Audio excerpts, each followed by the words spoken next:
Good day, fellow South Africans and citizens of the world.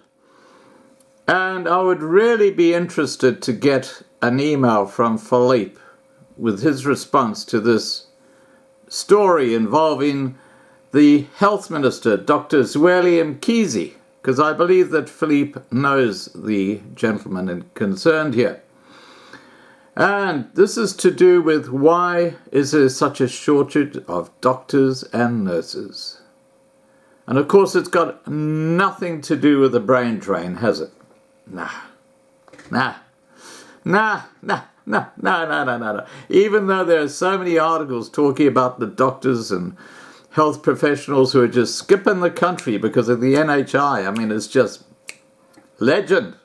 But this is the official narrative from the ANC's Health Minister, Dr Zweli Mkhize, who says the demand for health services in South Africa is increasing and funds to address the change are limited, mainly due to the continuous rise of immigration and the increasing burden of disease. So, it's the increasing rise of people coming into the country and the increasing burden of disease. Well, I can understand that when you look at the sewerage that's going into the rivers. I mean, that's predictable.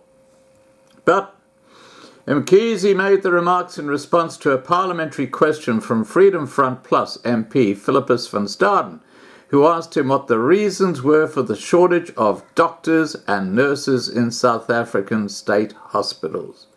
Now, this answer is a beauty.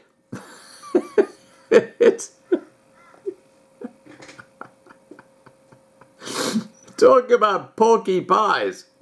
Anyway, this is what he said. In his response, Mkhize said, the primary reasons why the Republic of South Africa has a shortage of doctors and nurses is the fact that the public health sector budget has not been increased in real terms for the past 10 years, impacting on the number of staff that can be appointed. Did I miss something there? I don't think so. This is what's called the BS factor. And it's just so self-apparent. Anyway, Mkhize went on to say, furthermore, the demand for health services in the country is increasing while there is no additional funding to address the change, which results primarily from immigration and the increasing burden of disease. The shortage of health professionals is a global phenomenon and is more pronounced in low and middle income countries, as health workers are more likely to migrate to upper middle class income countries in search of better living and working conditions. But of course, that was not the primary reason, was it? No. It was previously reported that Mkhize's predecessor, Dr. Aaron Motsoaledi, claimed foreign nationals were overcrowding the local health system.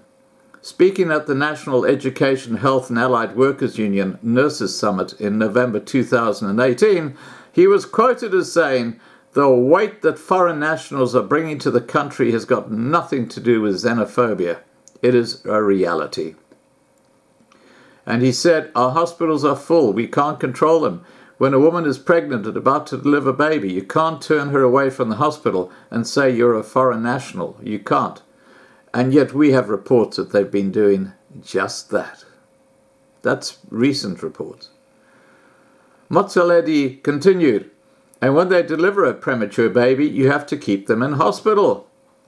When more and more come, you can't say the hospital is full, now go away. They have to be admitted.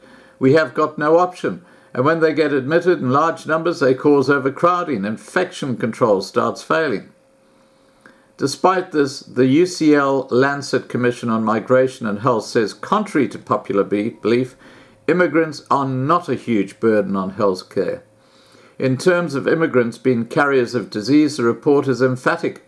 Suspicion against migrants as carriers of disease is probably the most pervasive and powerful myth related to migration and health throughout history. It was previously reported that migrants and asylum seekers would have to access Gauteng's hospitals when the National Health Insurance is implemented.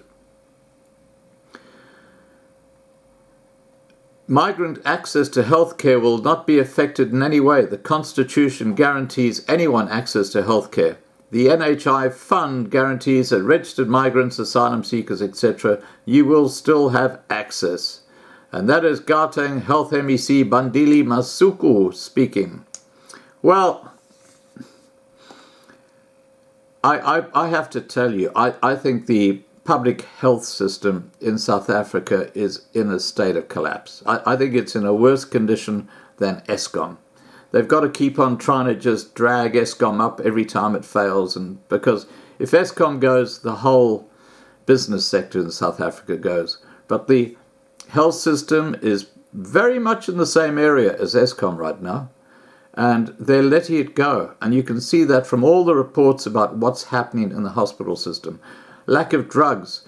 You've got equipment that doesn't work. The whole thing is in a state of collapse. It is a complete disgrace. And to consider a national health insurance scheme just to complicate the issue at this stage is just showing clear ignorance of the issues at hand. All right, guys, please remember to subscribe to be kept informed. Ring the bell for the updates. Please like this video, please share this video, and please stay safe. And Philippe, I'm waiting for your email response to this video. Cheers, guys.